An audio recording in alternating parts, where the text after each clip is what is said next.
Muy buenas tardes, estimados y estimados estudiantes del curso de Legislación Turística y Ambiental. Al ser las 6 de la tarde con 5 minutos, de hoy martes 9 de febrero del 2021, vamos a dar inicio a esta primera sesión tutorial para la materia Derecho Turístico y Legislación Ambiental. Algunos de los elementos que quisiera comentar, primero que todo tiene que ver conmigo, una presentación personal brevísima. Mi nombre es Isaac Amado Hernández, voy a ser el tutor del curso, soy abogado y notario de profesión, y ya como profesor de la universidad pues tengo algunos años de experiencia en dar este curso y otras materias. De manera que la mecánica con la que funciona la UNED no me es ajena, y tampoco me es ajena la participación dentro de este tipo de eventos, ahorita en la condición de virtual, ¿verdad? Y que de todo caso forma parte de la naturaleza con la que la metodología de la universidad pues debería funcionar siempre, que es la distancia, dando paso al cumplimiento del nombre de la misma universidad, ¿verdad? Bien, un gusto para mí poder compartir con ustedes este cuatrimestre. Vamos a tener no más de 4 sesiones tutoriales, las 2 primeras en este mes, la primera que sería hoy, de hoy en 15, la segunda, y luego entraríamos a avanzar en el desarrollo del programa del curso, tal y como viene planteado en el cronograma, que está disponible en las orientaciones del curso. Ahí luego avanzaríamos hacia los temas de las sesiones 3 y 4. Por ahorita me interesa muchísimo destacar un par de temas que se desarrollan o que están planteados en las orientaciones del curso. Primero que todo, vamos a ver un poquito aquí el cronograma.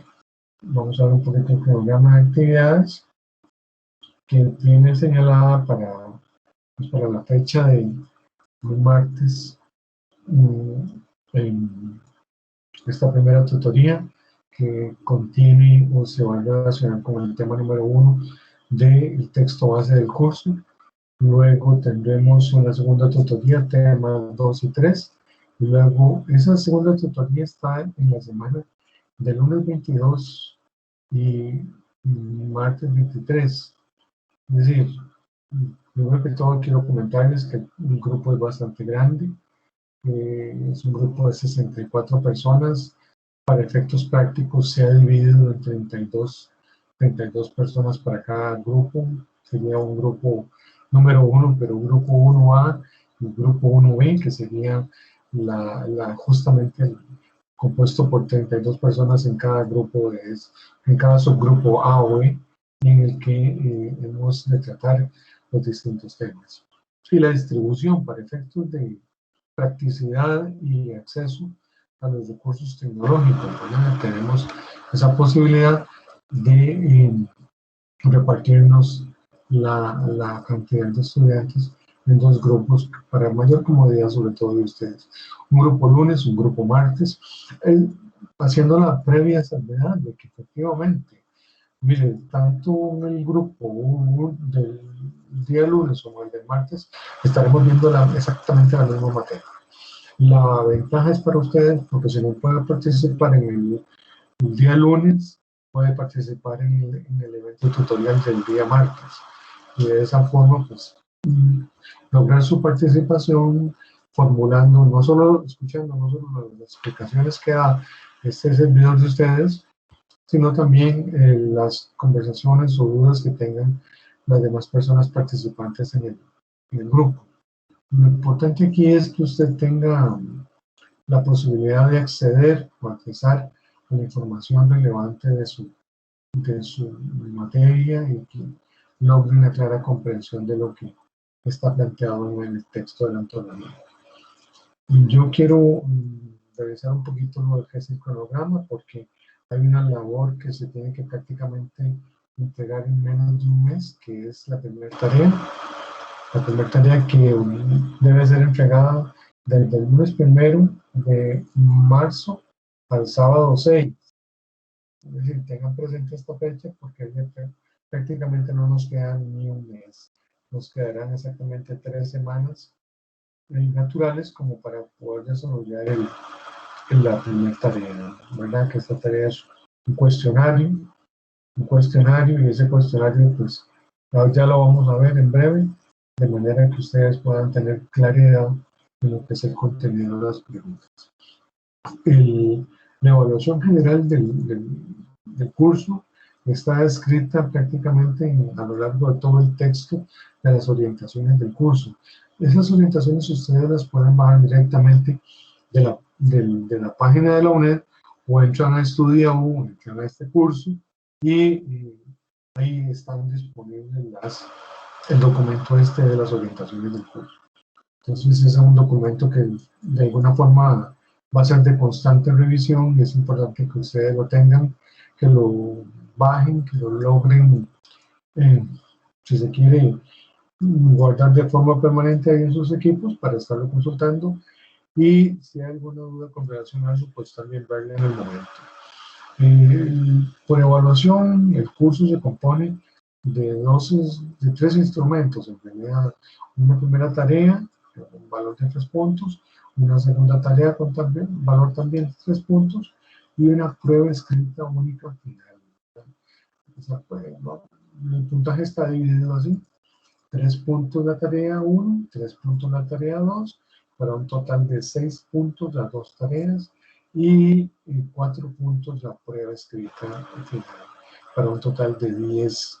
Y si a eso le agregamos el análisis que corresponde, pues vamos a darnos cuenta que los tres instrumentos de evaluación nos permiten conformar la nota total del curso. Y quien obtenga su respectiva calificación aprobatoria de cada una de esas actividades, pues tendrá ganado el curso. Los cursos se ganan con 7, como la nota 7 aquí en la UNED. Entonces, si usted obtiene el 7, pasa el curso. Y tendría la opción también eventualmente de realizar, si es que llegamos a esa circunstancia, alguna prueba de reposición, ¿verdad? O sea, que creo que sería en este caso de este examen único, escrito.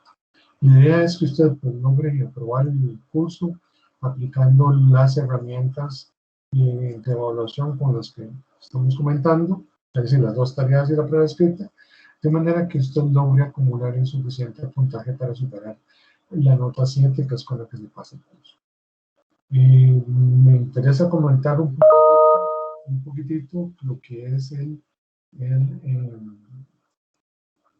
contenido de este cuestionario, con efectos de que usted logre tener claro el contenido y los alcances del cuestionario. Primero que todo, que estamos hablando, si hablamos de un cuestionario, estamos hablando de una herramienta que consiste en contestar preguntas. Las preguntas están planteadas en la tarea, en las orientaciones del curso, y son 10 preguntas. Cada una de estas preguntas debe ser resuelta por usted. ¿Cómo la tiene que resolver? Bueno, contestando básicamente con su criterio propio, pero también es un criterio que va a alimentarse o va a nutrirse de los elementos de investigación que usted logre desarrollar.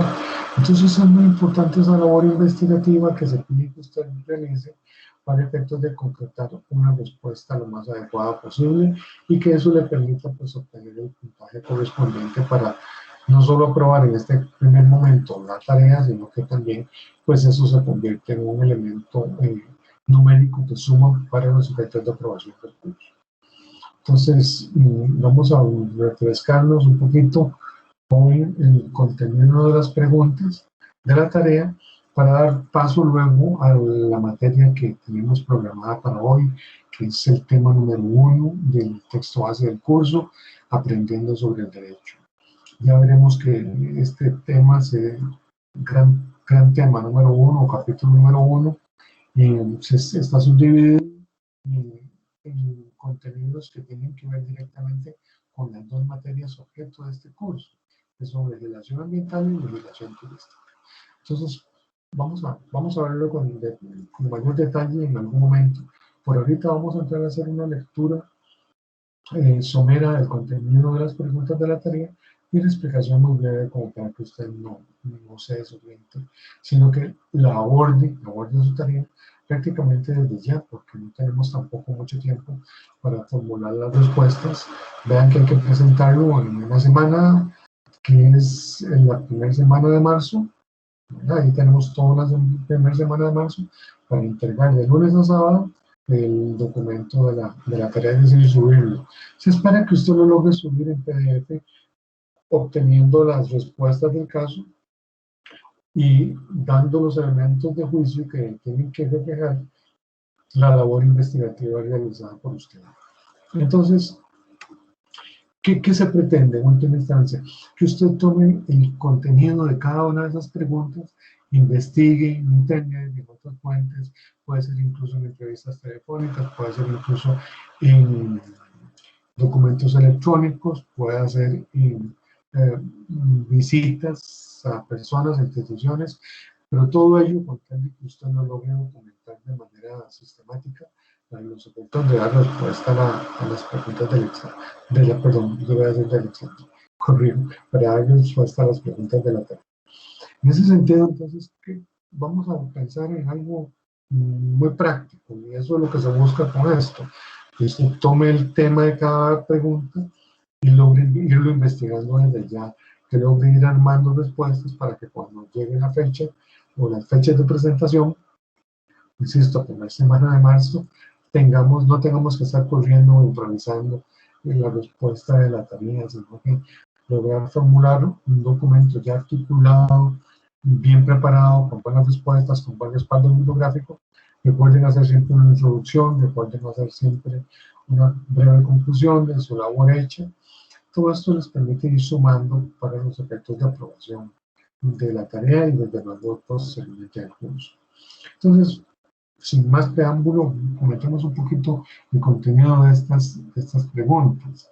La primera dice, perdón, les ubico. Estamos en página 13 y 14 de las orientaciones del curso, que son las oficiales, el documento oficial que ya está disponible para ustedes, tanto en plataforma como en el sitio oficial, en la página de la UNED. Dice la primera pregunta, ¿cómo define usted el turismo sostenible? ¿Cómo define usted el turismo sostenible? Entonces, démonos cuenta que aquí el concepto clave es turismo sostenible y sobre todo sostenibilidad. Entonces, ¿qué se debe entender por turismo sostenible y cómo lo define usted? No se contente con la información que viene en el texto base del curso, porque esa es información muy básica. Hoy en día podemos hablar de algunos otros conceptos o ampliar incluso esos que están ahí en el texto base del curso, de manera que podamos tener un mejor desarrollo considerando otros elementos de información que no son exclusivamente los que están en la ontología. De hecho, no les recomiendo basarse únicamente en la ontología, porque como se podrán dar cuenta con la fecha de edición, que es un documento ya desactualizado. Entonces, la idea es que ustedes logren generar información para un documento mucho más actual. Segunda pregunta, ¿cuáles son las características que presenta la actividad turística para que sea considerada sostenible? Entonces, una vez identificado lo que es la sostenibilidad, ¿qué características tiene que tener esa actividad turística para ser considerada como tal, es decir, efectivamente sostenible? Y la pregunta 3, ¿cuál es el aporte logrado hasta el momento por el Instituto Costarricense de Turismo en el desarrollo de la actividad turística de Costa Rica? Démonos cuenta que aquí en esta tercera pregunta, lo que se busca o lo que se pretende es que usted básicamente recabe información de lo que ha venido obteniendo como logros, sus programas, el cumplimiento de metas y objetivos, tal vez dentro de un esquema de funcionalidad institucional por parte del ICT. Pudiera ser que esa información ya esté disponible en algunos documentos como el Estado de la Nación o algún tipo de estadística que lleve el ICT. Entonces sería bueno que tal vez también se pueda consultar no solo la página del ICT, sino pues personalmente alguna de los funcionarios o personas que trabajan en lo que es el desarrollo de estadísticas o seguimiento o cumplimiento de objetivos en el ICT, para que ustedes puedan pues alimentar sus respuestas con base en ese documento, en esos documentos. Entonces, una cuarta pregunta, volvamos aquí, que dice, ¿cuál es el principal aporte de la empresa privada en Costa Rica para lograr la sostenibilidad turística? Entonces, vea que aquí en esta cuarta pregunta lo que estamos buscando es que usted investigue cómo se ha comportado la empresa privada, ¿verdad? ¿Cuál ha sido su participación? Si es que ha habido alguna, que efectivamente la ha habido. Si de hecho no se hubiera logrado tener un programa de desarrollo sostenible de la actividad turística a través del certificado de sostenibilidad turística, sin la buena voluntad, sin la buena disposición de los empresarios privados para tomar los retos que eso significa y convertirlos en una realidad vivenciada en sus respectivas empresas. Entonces, sin la empresa privada no hubiera habido esos logros. ¿Qué es lo que se pretende con esta pregunta? Entonces, pues que usted recabe un poco de información y sepa hacia dónde está apuntando la empresa privada en el sector en el que se desenvuelve su carrera universitaria, ¿verdad? Es decir, ¿cómo es ese aporte? ¿Qué es lo que ha sido ese aporte? Obviamente ha habido inversión, ¿cómo ha sido esa inversión? ¿Cuáles son los logros tangibles? Etcétera. Entonces la idea es que usted logre documentarlo para formular una respuesta lo más adecuada posible. Luego dice la pregunta número 5, ¿considera usted que el turismo que se hace en Costa Rica es sostenible? Justifique su respuesta. Pero la mayor parte de ustedes dirá, pues sí, eso es muy evidente. Sí, sí se hace un turismo sostenible. Bueno, entonces justifiquemos esa respuesta. ¿Por qué? Porque se han hecho tales programas, se han desarrollado, obtenido tales objetivos, tales logros, se han cumplido tales metas, en fin, todo lo que se traduzca en poder documentar efectivamente el contenido de esa frase o expresión turismo sostenible en Costa Rica. Esa es la idea, que usted logre unificar información y formular una respuesta congruente, señalando en cada uno de los aportes que vaya a obtener de esa investigación, de esas distintas fuentes consultadas, las respectivas anotaciones y cifras bibliográficas para efectivamente darle respaldo y validez al documento que se va a presentar como tarea. Recordemos que lo importante que es, además de conseguir la información, lograr ponerla junta, copiarla en un documento estructurado que permita generar una respuesta satisfactoria a esa pregunta. Esa es la idea, básicamente, con este cuestionario. Luego, hay una pregunta 6, dice, ¿cuál ha sido el aporte del actual gobierno de la República en el logro de los objetivos del turismo sostenible para el país? Cuando estamos hablando de algo tan concreto como el aporte del actual gobierno, bueno, es ver si efectivamente dentro de su política institucional y dentro del seguimiento del plan turístico nacional ha habido cumplimiento de los objetivos que se tienen previstos para el desarrollo del sector turismo. Entonces sí es muy importante hacer una labor de investigación bastante actual, bastante reciente, como para generar la respuesta dando un enfoque sobre los logros que haya tenido este gobierno, el actual gobierno, PAC, en el ámbito del turismo, y sobre todo el turismo sostenible. ¿Cuál ha sido ese aporte? Entonces, cuando nos piden cuál ha sido ese aporte, tenemos entonces que formular o levantar una lista de aportes. Se ha logrado tal cosa, se ha logrado tal otra, se ha propuesto tal cosa, se ha logrado, no se ha logrado, y si se puede decir por qué, todavía mucho mejor. La idea es generar una información bastante congruente sobre el contenido de la pregunta. Luego hay una pregunta 7 que nos reenfoca hacia el otro ámbito del curso y dice que es el derecho ambiental. Esa es la pregunta 7. Respóndala utilizando no solo la información que está aquí en la ontología base del curso, sino investigue un poquito más. En el ámbito del derecho ambiental hay muchísima información, muchas investigaciones, y en ese sentido, pues creo que por fuentes de información no les van a faltar aportes. Una pregunta 8, que es un delito ambiental. Aquí básicamente estamos hablando de lo que son los delitos, que son las acciones que están tipificadas en las leyes especiales y en el Código Penal, que tienen que ver con lo que es represión o sanción a las conductas que contaminan el ambiente, que lo dañan o que lo destruyen. Entonces, hay una serie de disposiciones contenidas en leyes especiales como la ley forestal, la ley de vida silvestre, que tienen ese capítulo que es legislación penal.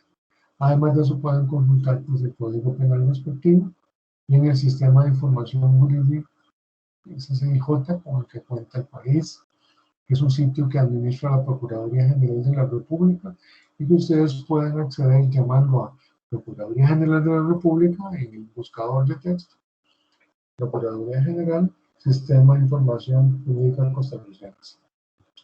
Ahí bajan el texto del Código Penal y revisan lo que son los delitos ambientales.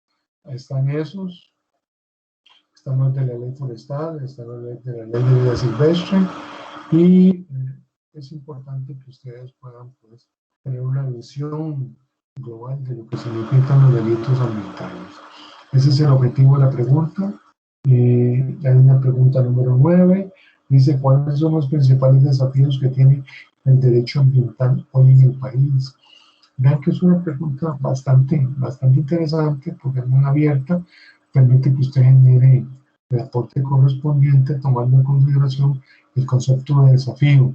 Bueno, sí, pero usted lo que me puede decir es, mire, pero lo que es desafío para mí tal vez no lo sea para otra persona. Bueno, esa es la idea, que usted asuma en su individualidad las respuestas a todas estas preguntas y sobre todo en estas que son tan dirigidas a un concepto personal. En el sentido de que si se le pregunta por un desafío, bueno, ¿qué cree usted que son esos desafíos que debe enfrentar el derecho ambiental? ¿Verdad? Algo de eso ahí nos comentan los autores de la ontología, pero son aportes un poco abstractos, vagos. La idea sería que usted logre concretar una mejor respuesta que la que se puede obtener a partir del texto. Y luego hay una pregunta número 10, que es una solicitud en la que se le dice a usted, se le pide que cite 5 delitos ambientales mencionando la respectiva ley o fuente de dónde los tomó, cómo los conoció. Puede ser que entonces aquí usted diga, mire, de acuerdo al Código Penal en costarricense son delitos ambientales este. Y describan qué consiste. Ahora bien, usted puede hacer que usted prefiera la ley forestal y diga, mire, son delitos forestales los siguientes. Igual en el caso de vida silvestre y en las normas especiales que regulan conductas que tienen algún tipo de sanción desde el punto de vista político. No quería avanzar en entrar a conocer la materia sin no comentar previamente esto. No obstante, esto es muy rápido, es una versión muy veloz, muy genérica del contenido de las preguntas de la tarea, que yo esperaría que logren empezar a trabajar prácticamente esta misma semana o la siguiente más tardar para que no les tomen desprevenidos el momento de entrega, ¿verdad? Recordemos que está la entrega programada para la primera semana de marzo. Hay características, hay toda una orientación ahí en el documento de orientaciones del curso de cómo se debe presentar, cómo se debe elaborar y dónde se debe entregar. Entonces, eso es básicamente lo que quería comentarles. Hay información también ahí que tiene que ver con lo que es la rúbrica de evaluación. que está en página 14, cómo se va a evaluar cada una de estas tareas. En ese sentido, pues si hay alguna duda, después de que ustedes hayan leído, para eso tenemos el foro de dudas de la plataforma Estudia U. Háganme llegar sus dudas, sus comentarios, y yo con todo gusto se los estaré respondiendo. Vamos a ver, entramos entonces ahora sí, la materia que nos trae la reunión hoy, que es básicamente el capítulo 1 del texto base del curso, que es aprendiendo sobre el derecho. Cuando estamos hablando de derecho, hablamos de, en este caso en concreto, del derecho como ciencia jurídica, como ciencia social jurídica, o parte de una de las ramas que componen las ciencias sociales, que es el derecho como ciencia social, y con una mecánica conceptual, con una metodología específica, con su propio lenguaje y con sus propias herramientas de investigación y de trabajo. El derecho aquí es visto como un sistema jurídico, entonces en esta etapa, por lo menos, aquí el derecho es ciencia social. Y a eso es a lo que se refieren los autores cuando nos dicen aprendiendo sobre el derecho. Entonces, el nacimiento, a partir de página 4, dice el nacimiento del derecho. Y básicamente lo que estamos hablando es de que el derecho como ciencia social es también una herramienta, un instrumento de solución de conflictos de interés. Entonces eso yo quisiera que ustedes lo interioricen y lo tengan siempre presente. Porque el derecho como ciencia, o parte de las ciencias sociales, es una ciencia obviamente con independencia de otros campos del conocimiento, pero el derecho en tanto ciencia social surge a la vida social, surge en la cultura humana como un mecanismo que procura darle atención y respuesta razonable y civilizada a los conflictos de intereses que se presentan entre las personas. Obviamente cuando surge la cultura social, la sociedad, los grupos humanos, obviamente hay relaciones entre las personas, pueden ser personales, comerciales, relaciones simplemente de vecindad, relaciones de amistad, relaciones familiares, y lo que ustedes puedan o quieran imaginar, pero esas relaciones generalmente producen algún efecto, que puede ser positivo o negativo, de aceptación o de rechazo, y eso genera algún tipo de conflictos. Bueno, pues, ¿qué es el derecho en medio de esta dinámica? Es un mecanismo para solucionar esos conflictos de manera organizada y pacífica. Es decir, el derecho es un instrumento que permite la solución a los conflictos que se plantean en la sociedad. Y esa solución que se plantea, o que plantea el derecho, es una solución lo más civilizada posible, acorde con las expectativas y las exigencias sociales. Obviamente, en cada grupo social humano, o cada grupo cultural, o cada cultura, o cada grupo en el que está distribuida la raza humana, pues tiene sus valores y sus principios morales, personales y religiosos, ¿no? Entonces, parte de todo eso tiene que estar presente en las normas jurídicas, que son las principales componentes del derecho, ¿no? Del derecho ya aplicado, ya no ciencia jurídica, sino del derecho aplicado.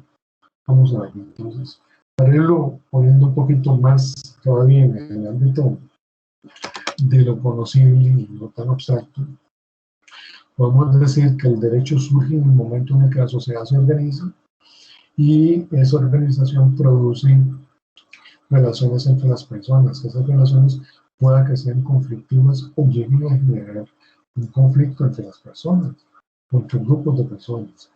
Y lo que busca precisamente con el derecho como ciencia social es ser un mecanismo de facilitación, de solución de esos posibles conflictos que surgen en la sociedad. ¿Cómo lo soluciona? Bueno, hay toda una mecánica, todo un planteamiento.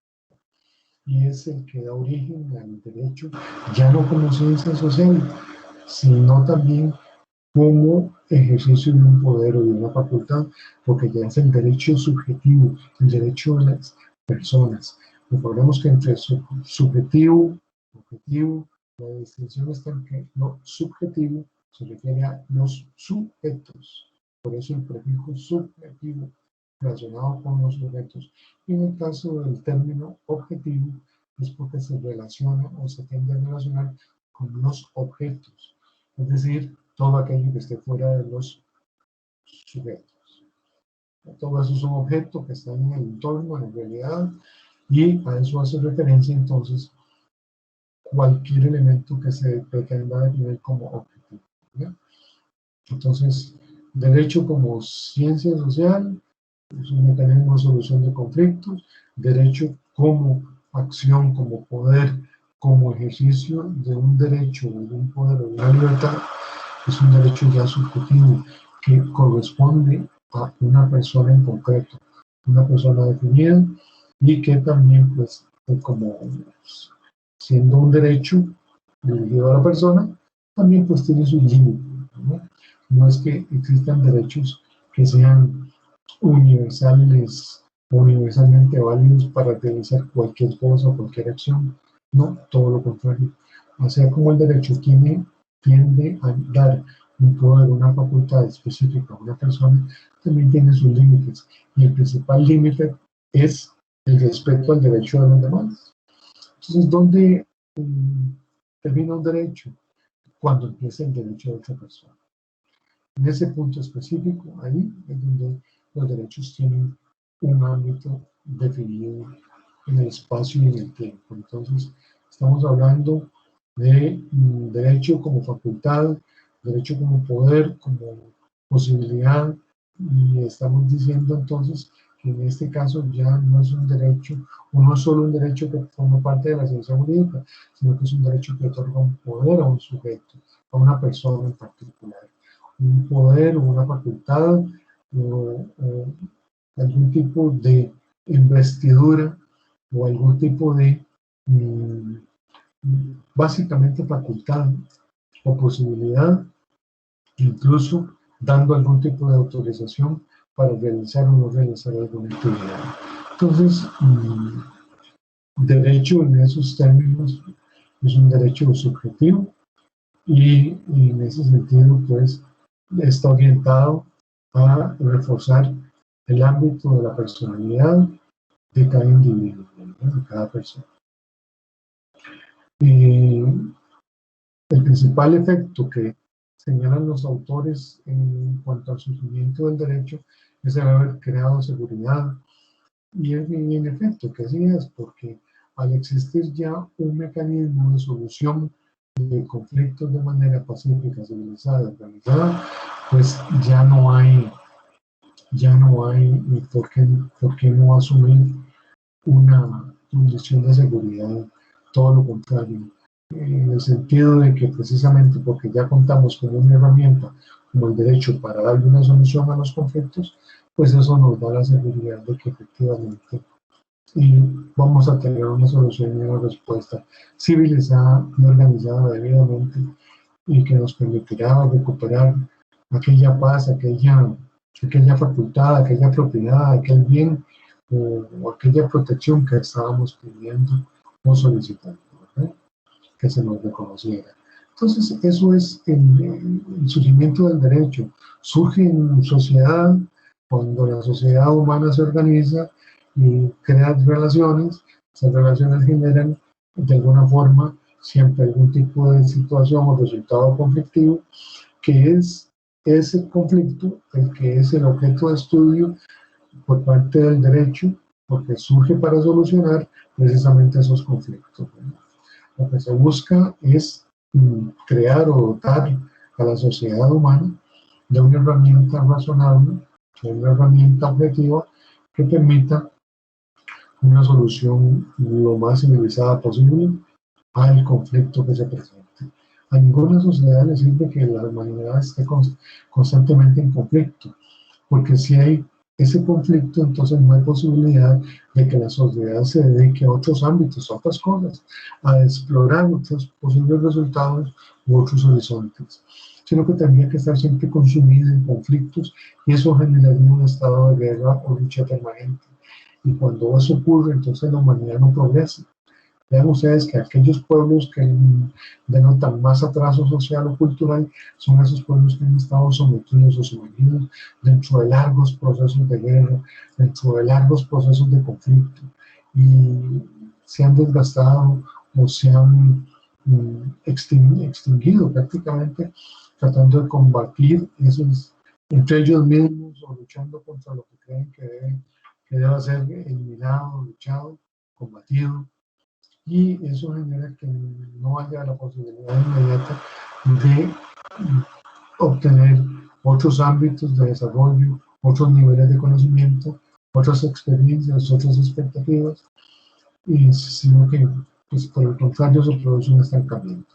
¿Qué viene a dar el derecho? La seguridad de contar con una herramienta para solventar los conflictos sociales y que no sea guerra, no sea la permanente discusión o el constante conflicto o el constante pleito, ¿verdad? Sino que haya un estado de cosas arregladas civilmente y civilizadamente, aceptadas por la comunidad, y que eso le va a permitir a las partes que estaban en conflicto recobrar su paz, su estado anterior al conflicto, y de esa manera pues recuperar su forma de vida.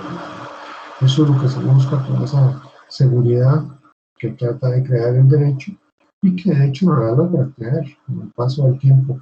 ¿Cuándo? Básicamente cuando la misma sociedad acepta y da por buena y válida la solución que el derecho está dando.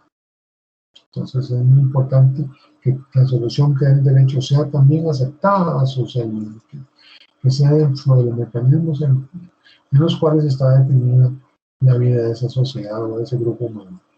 Entonces, eso es el derecho, eso es lo que ha sido, ese es el énfasis que nos presentan los autores en esta primera parte del libro.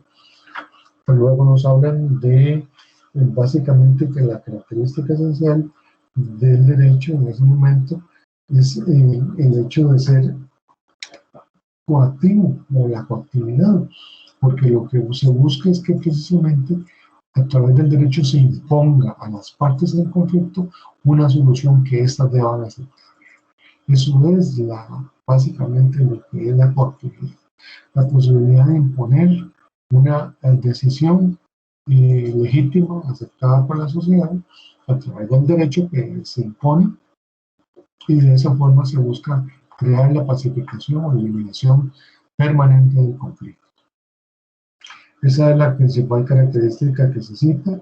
Luego los autores nos dicen que el derecho está compuesto por normas jurídicas y nos hablan ahí de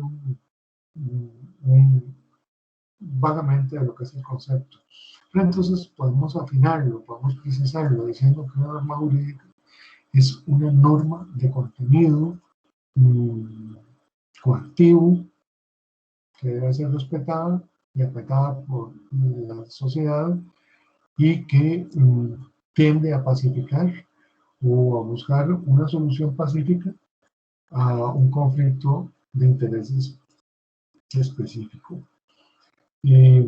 Esas normas jurídicas son obviamente pues elaboraciones que ha hecho la misma sociedad, y por consiguiente son o están redactadas de tal manera que permita ser conocidas por la sociedad, ser aceptadas por ellas o por esta sociedad, y también, desde luego, que se busque crear una, una solución razonable al elemento que se pretende solucionar. Entonces ellos nos hablan aquí de que hay normas jurídicas que básicamente son leyes, y nos dan el ejemplo de las leyes. Ya veremos en este mismo capítulo, unas páginas más adelante, que por normas jurídicas también no solamente debemos entender leyes, sino también decretos, reglamentos, instrumentos de derecho internacional como los tratados, la constitución política incluso, son normas jurídicas porque están planteadas dentro del sistema legal vigente en el país, y estando vigentes deben ser respetadas y acatadas. Eso es lo que se busca básicamente.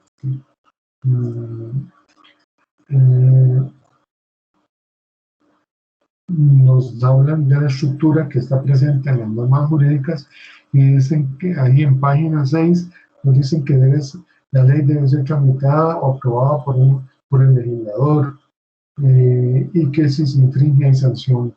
Luego, por otro lado, nos dice que hay una norma que está constituida por valores sociales que la sociedad quiere proteger y si se infringe hay sanción también. En realidad, el concepto de norma jurídica sí tiene que ver mucho con el concepto de ley, porque lo que se busca a través de la ley es precisamente imponer un orden de manera coactiva, de manera que permita que la sociedad se imponga aceptar la solución que la norma jurídica da. Es decir, si hay un conflicto y se pretende resolverlo jurídicamente, lo importante es que la comunidad, que la sociedad, que la comunidad humana o el pueblo del que se trate, logre aceptar esa solución que el derecho da. Eso es lo que se busca con la existencia del derecho y con la existencia de la creación de normas jurídicas. Entonces, ¿qué es una norma jurídica? Una norma jurídica viene a ser la expresión, digamos, material del derecho que la sociedad respeta. Y es norma jurídica precisamente porque es de contenido obligatorio para la sociedad. Si, así como existen normas de trato social, normas de cortesía, existen normas jurídicas, y la gran diferencia entre las normas jurídicas y otras formas de manifestación normativa, como el trato social o las normas de cortesía, es que la norma jurídica es coactiva, tiende a crear un efecto de vinculación o de respeto por parte de las personas a las que va dirigida. Ellas deben acatar lo que se plantea dentro de la norma jurídica. Por eso se llama norma jurídica, porque es una norma vinculante, obligatoria para las personas a las que obliga o va dirigida. Eso es un impedimento importante. Luego los autores nos hablan a partir de página 7 de varias características que tienen las normas jurídicas, dentro de las que están exterioridad, bilateralidad, determinación, imperatividad, coactividad y finalidad. Esas son las 6 características que nos citan los autores. Yo les recomiendo que las tengan muy presentes porque generalmente hay un tema evaluable en el examen que se presenta con esta información. Entonces, se les puede pedir un pareo, un falso y verdadero, una respuesta corta, entonces se les pida que ustedes indiquen las características de las normas jurídicas. Bueno, la respuesta estaría aquí en estas páginas 8 y 9, 7, 8 y 9 de la ontología. Aquí no las vamos a comentar, excepto que ustedes quieran ampliarlas por la vía de la consulta. Son temas bastante necesarios de comprender, son interesantes, son un poco prolongados y prácticamente nos llevaría a consumir la totalidad de la clase, de las 2 horas de clase que tenemos en el comentario de cada uno de estos temas. De manera que yo solo se lo cito, les hago ver la importancia que tienen para efectos de evaluación. Podría ser que haya preguntas del examen relacionadas con estos temas, o el tema de las características de las normas jurídicas. Y tenganlo presente. Entonces, otro tema que los autores nos citan es el de los sujetos del derecho. Ya como existen sujetos de derecho que son personas físicas constituidos por ustedes, yo y todas las demás personas, seres humanos, también existen sujetos del derecho que son personas morales, que es el caso de las empresas privadas y de algunas entidades que tienen también una regulación especial en la legislación. Hablamos básicamente de las empresas y de las sociedades, fundaciones, y cooperativas. Cuando hablamos de empresas, estamos hablando de la empresa individual de responsabilidad limitada, la sociedad en comandita simple, sociedad de responsabilidad limitada, la sociedad anónima, las asociaciones, fundaciones y cooperativas. Nada más ténganlo presente para efectos de lo que es la cita que podría eventualmente pedirse estos nombres, pero no se están desarrollando estos conceptos, así que por ahorita por lo menos pierda cuidado de manejarlos de memoria no los maneje de memoria, sepa dónde están, porque como no es parte de la materia que se está desarrollando aquí, no se puede evaluar. Pero sin embargo, es decir, no se puede preguntar, mire, define qué es una sociedad anónima o qué es una sociedad comandita simple, ¿no?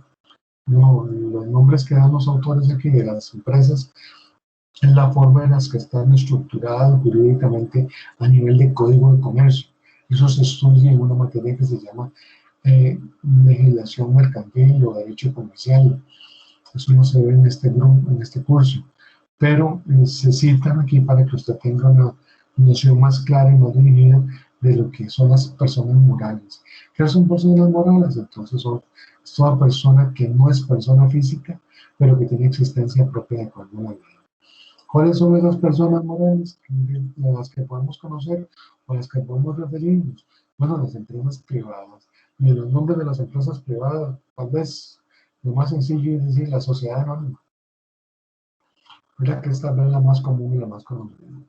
También están las cooperativas, las fundaciones, las asociaciones, que son también personas de acuerdo a la ley, con una existencia jurídica propia, según su pacto constitutivo y de acuerdo a la ley.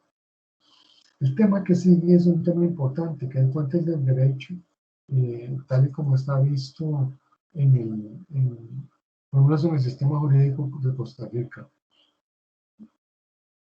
Este sistema, el sistema de fuentes del derecho, tiende a poner un orden de prelación entre esas normas. Y el orden de prelación significa que hay una que es más importante siempre que la otra, hasta que se llega a agotar el esquema. En el caso de Costa Rica, efectivamente, los autores nos ponen de frente un esquema piramidal, donde este es el ápice y esta es la base. Base y ápice. En la base están las normas más generales y tal vez las más, si se quiere, las que ocupan el último escalafón en el ámbito de la importancia con la que está constituido en el sistema jurídico. En el ápice o la punta de la pirámide, y tal vez en esto recordemos un poco aquel estudio de la geometría básica, ¿verdad? Donde el sistema triangular, los triángulos, que es el esquema que se utiliza para representarlo aquí, el triángulo se representa porque tiene una base y un ápice, ¿verdad? La base y la altura superior que se llama ápice. Bueno, pues el ápice, en el caso de Costa Rica, lo constituye en el sistema de fuentes normativas, lo constituye la Constitución Política, que es la fuente principal y más alta de las que componen el sistema jurídico. Es la norma más alta y a ella le deben respeto y obediencia todas las otras normas que existen. De hecho, por eso en el país existe un tribunal que analiza y valora lo que es la constitucionalidad de las otras normas, que es la Sala Constitucional, mejor conocida como Sala Cuarta. Pues la Sala Constitucional es la que estudia si una norma jurídica, si una decisión, si un acto es o no constitucional o contradice o no la Constitución. Por lo menos en este país existe ese tribunal y el tema es que le corresponde a ese tribunal analizar si lo que se está pretendiendo hacer por parte de las autoridades públicas corresponde o no a una acción que está respaldada en la Constitución política. Cuando no ocurre ese respaldo, es decir, que esa norma, esa acción, o ese decreto, o esa ley, o esa disposición es inconstitucional porque contradice la Constitución, es contraria a la Constitución. Entonces el tribunal que analiza, en la Sala Cuarta, que es la que analiza la constitucionalidad de los actos, tendría que declararlo nulo por ser contrario a la Constitución. Y eso es la labor de la Sala Constitucional. Bueno, una de las que tienen, hay varias, pero no es tema de este curso, entonces aquí lo vamos a ver solamente citado como de menor referencia.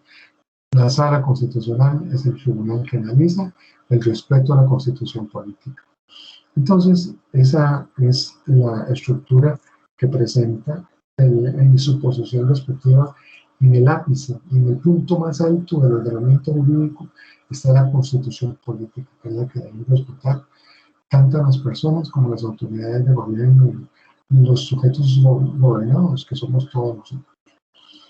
Después de la Constitución política vienen los tratados internacionales, que son los ratificados por Costa Rica, y los que han sido ya aprobados por una ley de la República. De manera que cuando hacemos tratados internacionales, estamos diciendo que son tratados que han sido, o normas jurídicas que han sido aprobados por Costa Rica también.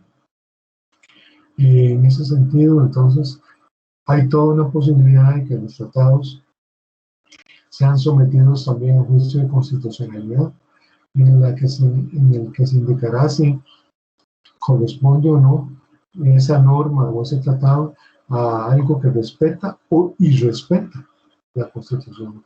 Y si la irrespeta, entonces la Sala Constitucional declara inconstitucional esa disposición, esa parte, ese capitulito o ese texto, y ello permite que se elimine, ¿verdad?, por ser contrario a la Constitución. ¿Qué pasa con esa anulación? ¿Qué significa en la práctica? Bueno, si una norma, una disposición o una conducta se anula por parte de la Sala Cuarta, la Sala Constitucional, eso significa que no se puede aplicar, que no tiene vigencia. Y pretender aplicar una norma que es inconstitucional, que no tiene vigencia y que ya fue declarada, podría ser considerada hasta un delito, ¿verdad? Un delito punible por desacato al contenido de una resolución judicial de la Sala Constitucional. Porque la misma ley de la jurisdicción constitucional o de la Sala Cuarta dice que las resoluciones y las sentencias que dicta la Sala en materia propia de su competencia son obligatorias, son vinculantes para todas las personas. ¿Verdad? Eso, en ese sentido, hay toda una garantía de que se respete la decisión de la Sala cuando califica de inconstitucional alguna disposición, una conducta o una norma. Bueno, continuando con este esquema piramidal, triangular, tenemos que existen después de la Constitución arriba, ahora, seguida de ella, en orden de prelación, en orden de importancia, los tratados internacionales, luego las leyes. ¿Qué leyes? Estamos hablando que son las normas más generales que existen, ¿no? Es la fuente normativa o la norma jurídica por excelencia, una ley de la República, porque efectivamente se trata de un acto que ha emitido la Asamblea Legislativa, que según la Constitución Política de nuestro país es la Asamblea la representante de la soberanía del pueblo, ¿no? Del pueblo soberano que elige a sus representantes, que son los que se sientan a deliberar en la Asamblea Legislativa, y los que aprueban son ellos los responsables de aprobar las leyes que están vigentes. Después de las leyes vienen lo que los autores llaman los decretos, y luego los decretos, los reglamentos. En la vida práctica se nos hago decretos y reglamentos es lo mismo. Sin embargo, los autores aquí hicieron una distinción y ponen por encima de los reglamentos a los decretos. Y la explicación que nos dan ellos no es como muy satisfactoria, por lo menos para mí. Pero para efectos de este curso, aprendan a describir este esquema piramidal tal y como está planteado en el texto. Porque aunque yo quisiera cambiarlo, no puedo hacer nada con cambiarlo o con querer cambiarlo, porque no podría considerarse válida mi modificación o mi cambio, porque a ustedes se les evalúa con fundamento en lo que está en el texto de la ontología. Entonces, en este texto está lo que ustedes tienen que saber. Entonces, sepamos que después de las leyes existen decretos, que son normas que emite el Poder Ejecutivo para realizar algún tipo de regulación de conducta. Básicamente, cuando hablamos de Poder Ejecutivo, hablamos de acciones que tiene que realizar o que realiza usualmente el presidente de la República y algunos de sus ministros. Se trata básicamente de decretos que tienen que ver con eh, algún tipo de alcance técnico o de normativa específica. Y entonces por esa vía se busca que a través del decreto ejecutivo quede hecha la regulación sin tener que acudir necesariamente a la Asamblea Legislativa para obtenerla, ¿no? En el caso de los reglamentos estamos hablando, o por lo menos los autores nos hablan de reglamentos de la legislación. Esos son reglamentos de ley, reglamentos que desarrollan el alcance del contenido de las leyes. Entonces, esa es tal vez la distinción clave que hacen ellos. Mientras que los reglamentos son utilizados por el Poder Ejecutivo para establecer regulaciones especiales, los reglamentos se encaminan a regular determinados aspectos que están en la legislación. Entonces, esto hace que interaccionen, según los autores, estos dos tipos de normas.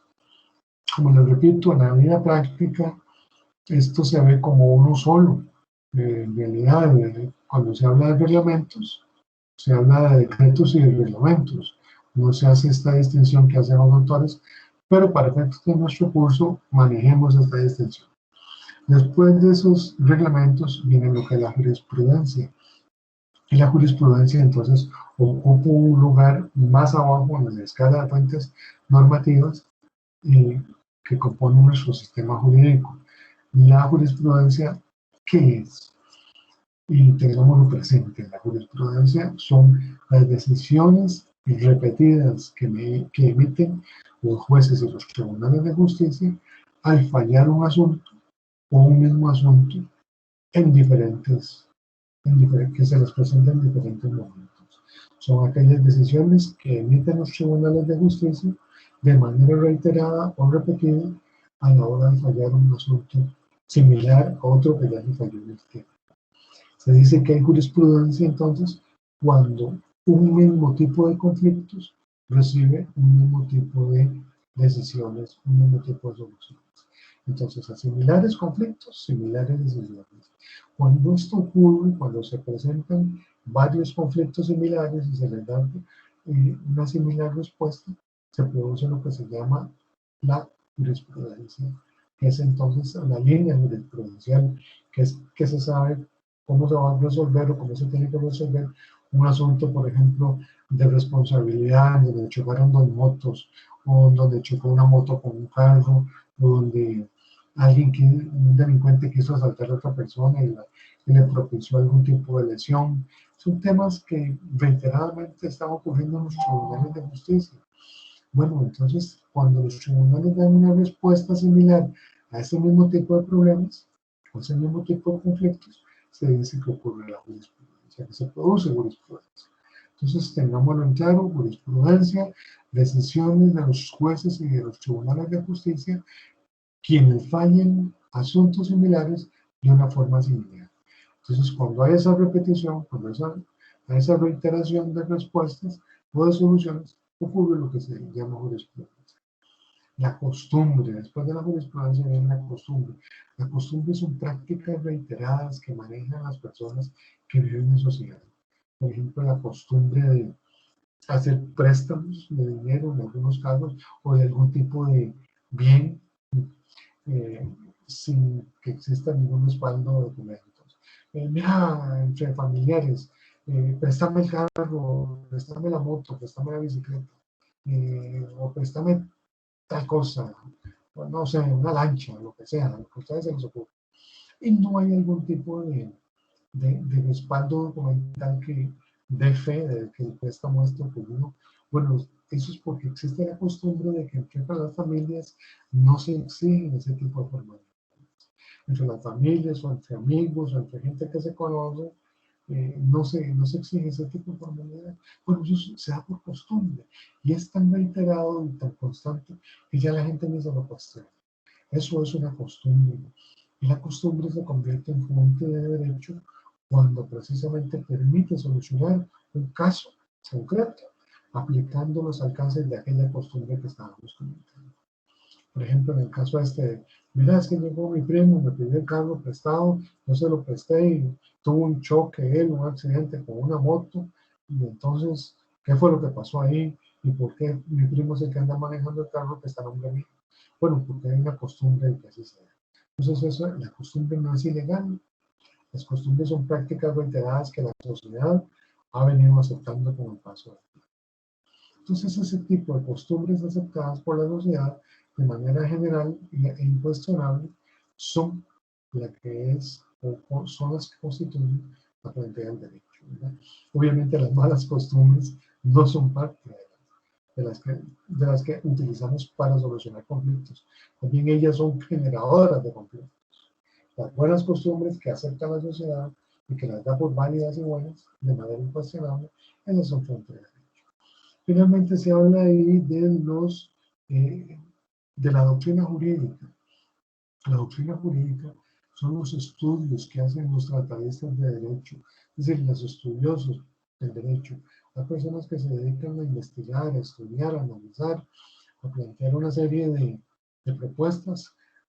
Si no ven lo allá atrás, hay una cantidad importante de libros que uno tiene que ir leyendo conforme va evolucionando en su vida profesional, porque son opiniones que la gente, que los tratadistas, que los autores, que los investigadores van dando a diferentes problemas o a diferentes circunstancias o elementos que se ven asociados con el ejercicio del derecho. Entonces, ¿qué es, en términos prácticos, entonces, esta doctrina?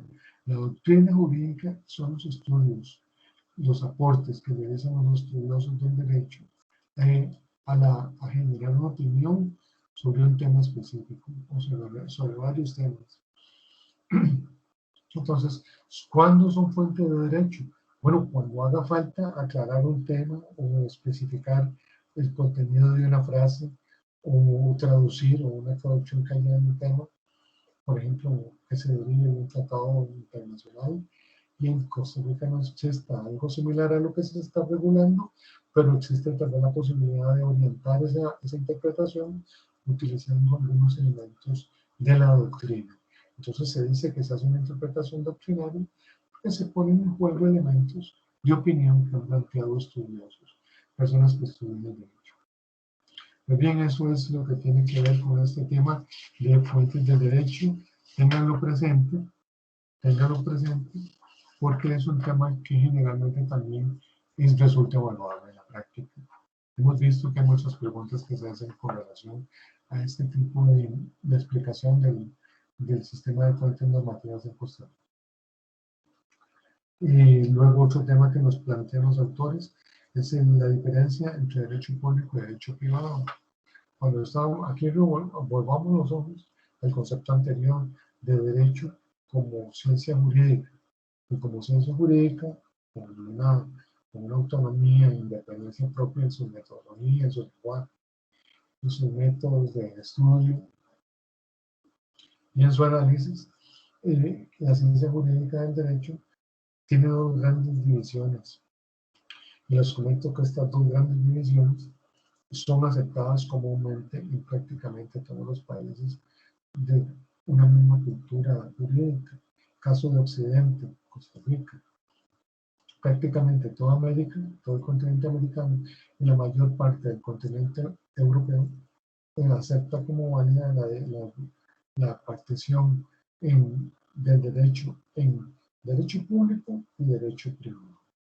Y se entiende por derecho público el derecho que utiliza el Estado para regular sus relaciones dentro de sí mismo y respecto a los particulares. Y el derecho privado se comprende como el conjunto de normas que rige o regula la conducta y las relaciones de las personas privadas entre sí. Vean que el derecho público entonces se identifica con la acción del Estado, con todas sus instituciones y el tratamiento que ellos tienen al interno y con respecto a la ciudadanía, es decir, a los ciudadanos. Y en el caso del derecho privado, pues es el conjunto de normas que regula las relaciones que tienen las personas de derecho privado, es decir, los sujetos privados, tanto personas físicas como personas jurídicas. Y retomamos aquí, lo de personas físicas, usted, yo y todos los demás, que somos humanos, y personas jurídicas vienen a ser las empresas que se conforman de acuerdo de su pacto constitutivo y según el conocimiento que da la ley. Empresas, citamos el caso de las sociedades anónimas, las fundaciones, las asociaciones, las cooperativas y las empresas, por ejemplo, en comandita, etcétera. Todas estas empresas que se conforman y tienen una regulación en el Código de Comercio. Pues bien, el derecho público también regula esas relaciones del Estado con los particulares. Y es importante entonces entender que cuando vamos a hablar de regulaciones jurídicas del derecho público, estamos hablando de las relaciones que existen entre los particulares, nosotros personas físicas particulares, y el Estado, y las personas que representan a ese Estado. Básicamente ministros, viceministros y gente con cargos que tienen en su autoridad la posibilidad de representar a esa institución. Generalmente los ministros, viceministros, en algunos casos hasta los oficiales mayores. Otra división que se hace aquí es entre derecho nacional o derecho interno y derecho internacional o derecho externo. Esta división es útil solamente para comprender que en las ciencias jurídicas, el derecho como ciencia jurídica, también tiene un componente interno que es el que está formado por el conjunto total de leyes que rigen la vida del país, y hay un derecho externo o internacional, que es el conjunto de normas que regulan la actividad de los estados, de otros estados, fuera de Costa Rica. En el derecho internacional, los sujetos que participan no son personas físicas, sino que son los estados, los países. Es el derecho de los países. Y básicamente, cuando se habla del derecho de los sujetos internacionales, hablamos básicamente de países individualmente concebidos o de bloques de países, como pasa en el caso del bloque de países andinos aquí en América del Sur, el bloque andino, o en el caso de Europa, el bloque europeo, o en el caso de también productores de países de petróleo, la OPEP, ¿verdad? Que son sujetos que ya tienen una calificación muy reconocida a nivel internacional como grupos de países que se mueven en conjunto por un interés económico muy común, y en ese sentido entonces son sujetos de derecho internacional. Si Costa Rica formara parte de una comunidad de países como la Comunidad Europea, y entonces hablaríamos de lo que se llama el derecho comunitario, que es el derecho que han definido esos países que integran esa comunidad. Les comento que hace muchos años, en Costa Rica era unos 50 años por ahí, estuvo integrando lo que se llamó el mercado común centroamericano, algo que se llamó el Mercomún. Ese mercado común centroamericano no duró mucho, básicamente porque Costa Rica, respecto a los otros países de Centroamérica, tenía grandes diferencias. Y una de esas grandes diferencias es que Costa Rica no tenía un nivel de desarrollo económico importante, no tenía un aparato productivo lo suficientemente desarrollado o evolucionado, y tenía muy poca población, no había tampoco una serie de controles importantes que deben existir para poder desarrollar relaciones de igualdad, relaciones paritarias a nivel de región. Y también porque existía, creo yo, si no me equivoco, y sigo creyendo, que existe una gran diferencia política y social entre Costa Rica y los países del contexto de Centroamérica. Respecto a los países hermanos del contexto centroamericano, Costa Rica tiene importantes diferencias, como por ejemplo que no tiene un ejército, que no ha vivido un proceso de guerra de guerrillas, que no ha vivido un proceso de militarización, y que en el caso de Costa Rica, en concreto, el ejército fue abolido desde 1948. Entonces, no hemos tenido o no tenemos una conformación de un Estado militarizado ni de un estado de gobierno totalitario, sino que aquí ha habido la posibilidad de alternabilidad en el ejercicio del poder, y esa alternabilidad pues elimina el totalitarismo, ¿no? Porque hay diferentes partidos políticos que sientan un candidato en la silla presidencial a través del proceso de elecciones, y eso permite que haya un cambio en el mando, un cambio de gobierno.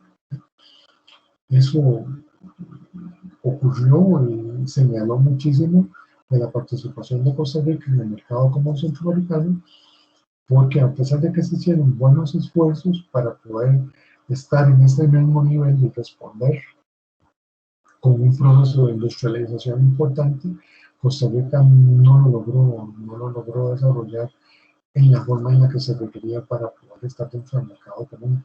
Entonces prefirió apartarse y decir, mire, me separo temporalmente del mercado común centroamericano.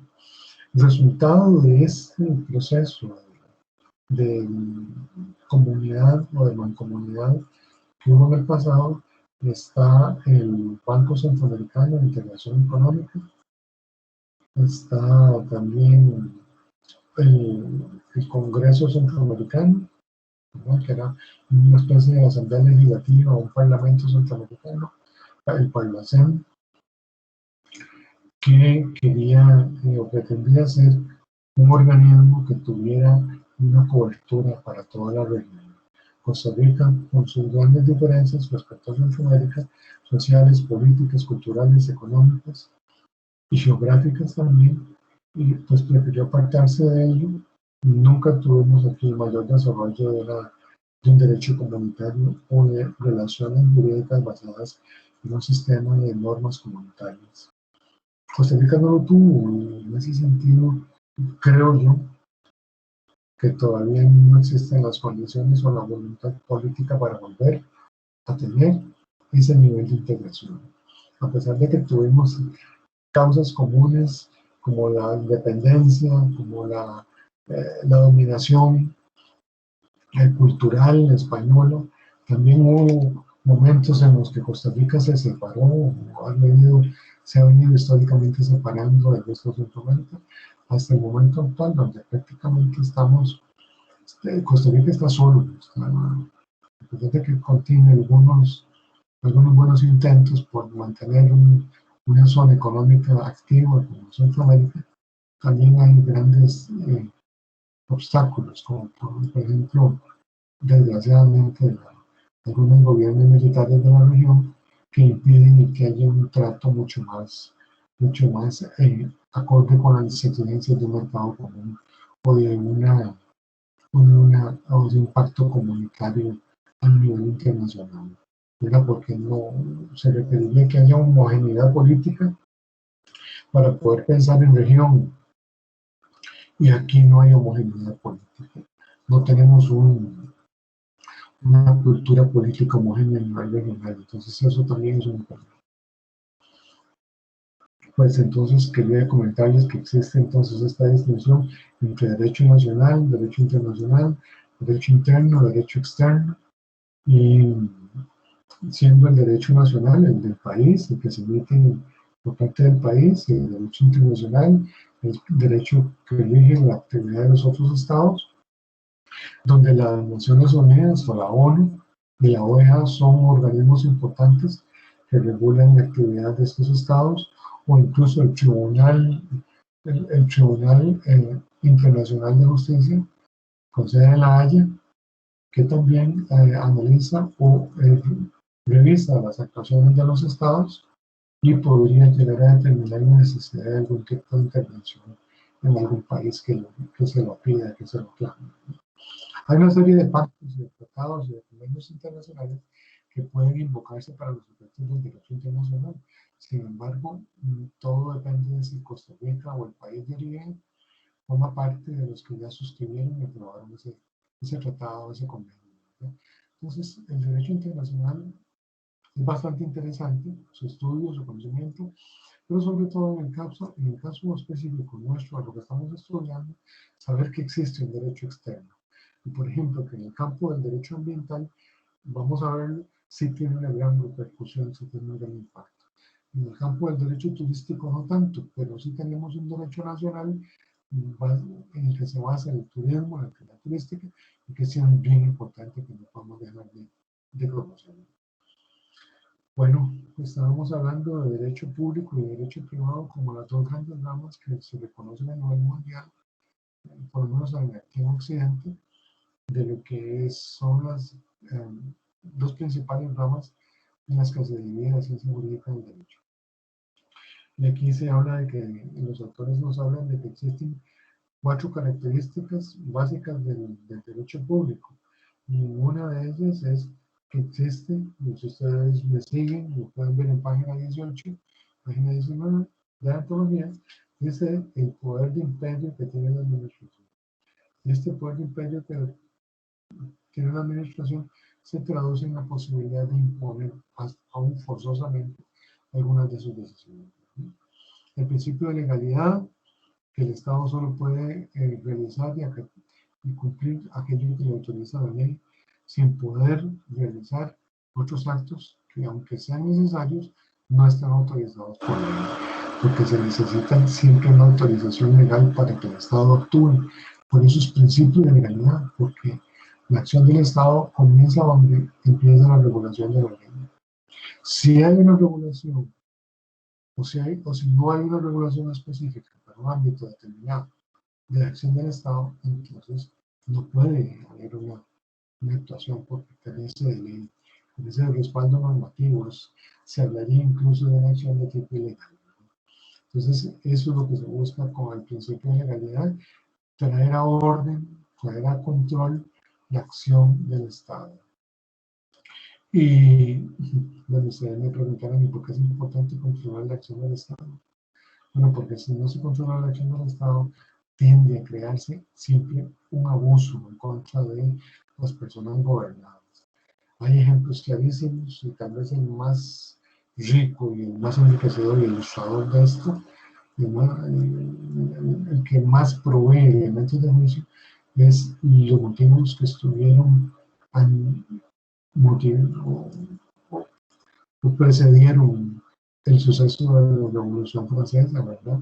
En donde ocurre prácticamente la imposición de una voluntad autoritarista, ¿verdad? Un autoritarismo terrible, inclusive despotismo, en contra de la sociedad, imponiendo impuestos confiscatorios, quitando a la gente sus derechos, sus propiedades, inclusive esclavizando personas o mandándolas a la prisión por falta de pago de deudas de impuestos, no reconocimiento de las libertades públicas civiles y otra serie de características que tienen los gobiernos totalitarios.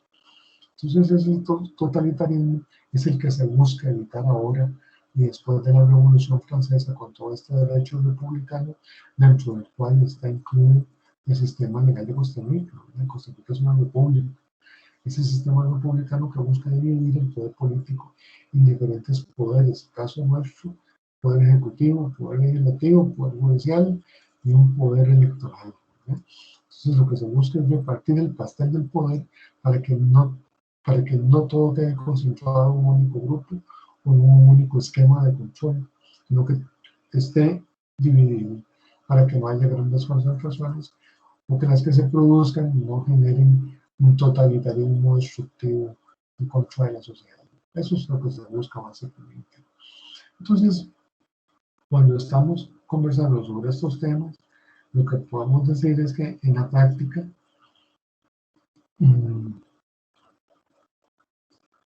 se pretende crear una estructura funcional de un Estado en el que rija el derecho, en el que rija la legislación, en el que rijan las leyes y que las autoridades que representan ese Estado y el cuerpo político de ese aparato político se sometan o están sometidas constantemente al derecho, a la legislación. Porque si no, pues rompen ese esquema, se salen de ese esquema y eso pues lo que precisamente empieza a generar los abusos de poder, ¿verdad? Eso es lo que se busca. Y de ahí la importancia de que existe ese principio de legalidad, porque si el Estado no se controla a través de un sistema de legalidad estricto, entonces se producen los abusos que ya hemos conversado y que ustedes conocerán también. Entonces, luego otra característica que existe en el derecho público es el de las relaciones de subordinación. Esas relaciones de subordinación lo que significa en la práctica es que no estamos en condición de igualdad. El Estado está aquí arriba siempre por encima de nosotros y nosotros somos personas gobernadas. Somos los gobernados. El Estado gobierna, nosotros los gobernados. Estado, pueblo. Y de manera que existe esta circunstancia en la que el Estado ostenta una posición de privilegio. Entonces, esa es una de las características que tiene, perdón, el derecho público, que regula y especifica y analiza y estudia estas relaciones de subordinación, porque el pueblo está subordinado a sus gobernantes. Y luego otra característica esencial del derecho público es los fines que el derecho público tiene.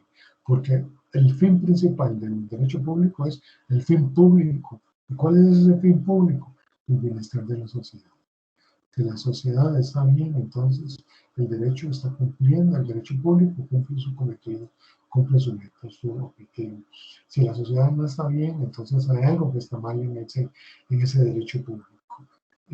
Si todo esto lo traemos, que es un simple comentario académico, a la vida real y actual del país, podemos decir que Costa Rica actualmente en el 2020, en el 2021, y desde que inició este gobierno del Partido de Acción Ciudadana, este último periodo, pues las cosas han estado muy mal para la sociedad.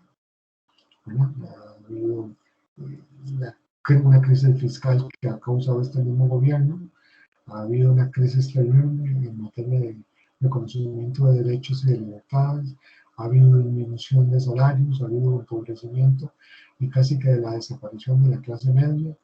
Entonces, hay respeto a una serie de derechos que ya estaban vigentes en el país. Y en ese sentido, entonces, pues estamos hablando de que hay un derecho público que nos está diciendo que hay algo que está mal en el país.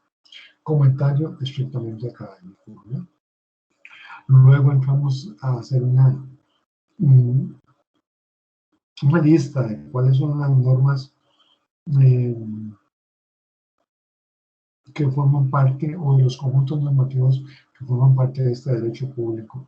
Dentro de los que se citan aquí en página 19, el derecho constitucional, el derecho administrativo, el derecho penal, el derecho procesal, el derecho, aquí me tienen el derecho civil. Creo que para mí en lo personal es un error de los autores. El derecho financiero y el derecho tributario. El derecho civil, por favor, táchenlo de ahí, porque el derecho civil es el derecho de las personas físicas civiles, de los particulares, que conjuntamente con el derecho comercial o mercantil son el aparato o la base sustantiva del derecho privado, ¿no?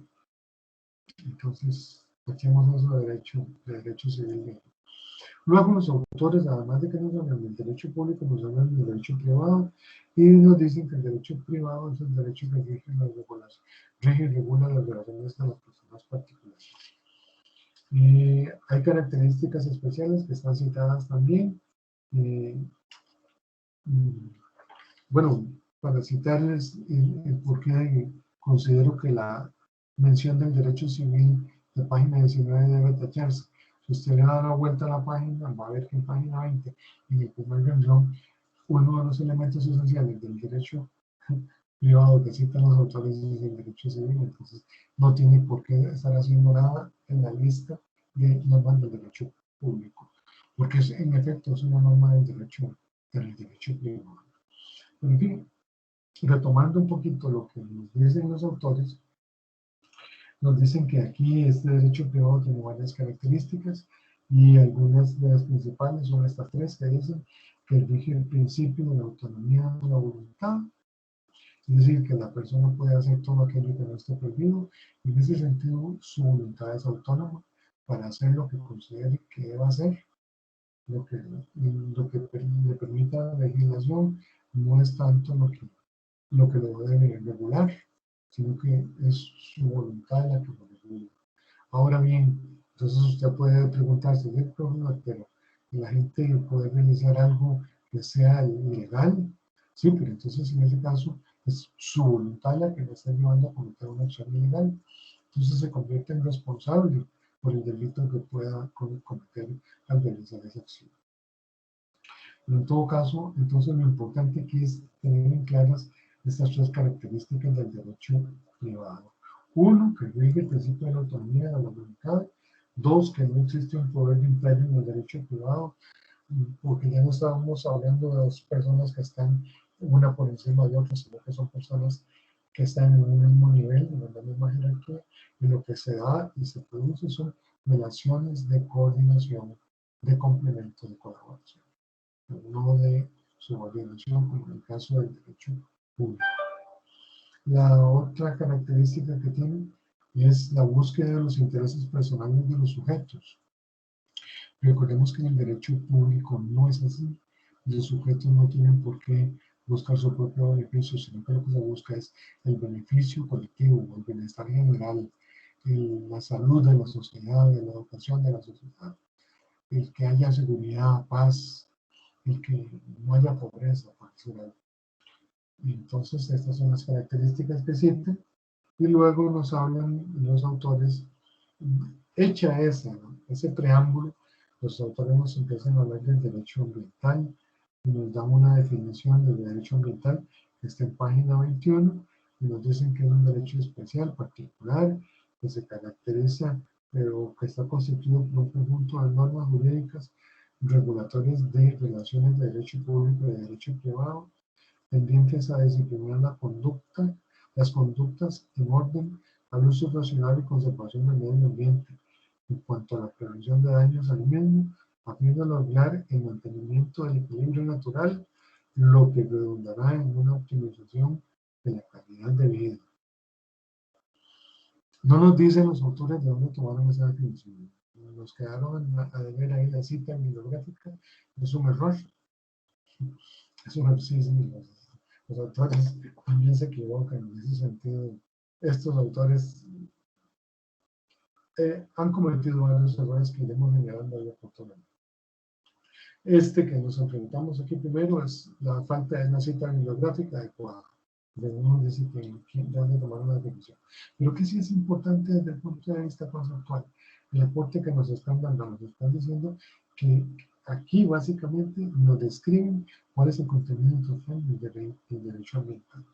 Nos están diciendo que es un derecho que tiene que ver con actuaciones, con regulación normativa de esas actuaciones, con un resultado específico de esa regulación, de la conducta, que es el que exista la conservación de recursos naturales, un uso razonable, racional, y que también en el caso de que se respete esa razonabilidad en el uso de los recursos naturales, pues hay un ámbito de responsabilidad que surge de manera inmediata. ¿Cuál es ese ámbito de responsabilidad? Lo que se llama responsabilidad civil, que no es otra cosa que responsabilidad económica. Y básicamente aquí hablamos, en derecho ambiental hablaríamos de que la persona que contamina, que daña, que destruye, es la que debe pagar por ese daño hecho. De hecho, es un principio del derecho ambiental, la frase esa que dice que todo el que contamina debe pagar. El que contamina paga, el que contamina paga. Ese es el estribillo con el que se maneja mucho del tema de responsabilidad del derecho ambiental. Hay un caso interesantísimo que solamente para efectos de este curso les pido que ustedes revisen si lo tienen a bien. No forma parte de la materia que se estudia aquí, pero que sí es un tema importantísimo para los efectos del manejo del concepto de daño ambiental, que es el caso del buque petrolero Exxon Valdez. El primer caso que recoge la historia moderna de contaminación ambiental se produjo con el buque que transportaba petróleo que se llama Exxon Valdez. Exxon con doble X, EXXON, y Valdez con usuario. Revísenlo, estudienlo, es un caso interesantísimo y yo creo que les puede aportar mucho en el tema del daño ambiental y sobre todo el concepto de reparación de ese daño. De hecho, muchos de los elementos que se han considerado o replanteado dentro del derecho ambiental en el tema de daños provino del estudio del caso del Exxon Valdez. Entonces, ese daño ecológico, esa destrucción de hábitat, esa contaminación del mar, esa destrucción de fauna marina, de especies de vida silvestre que estaban relacionadas con ese ecosistema, y todo el daño que causó para otros países, el hundimiento parcial del Exxon Valdez, sobre todo por una conducta descuidada, basada en el objetivo de simplemente economizar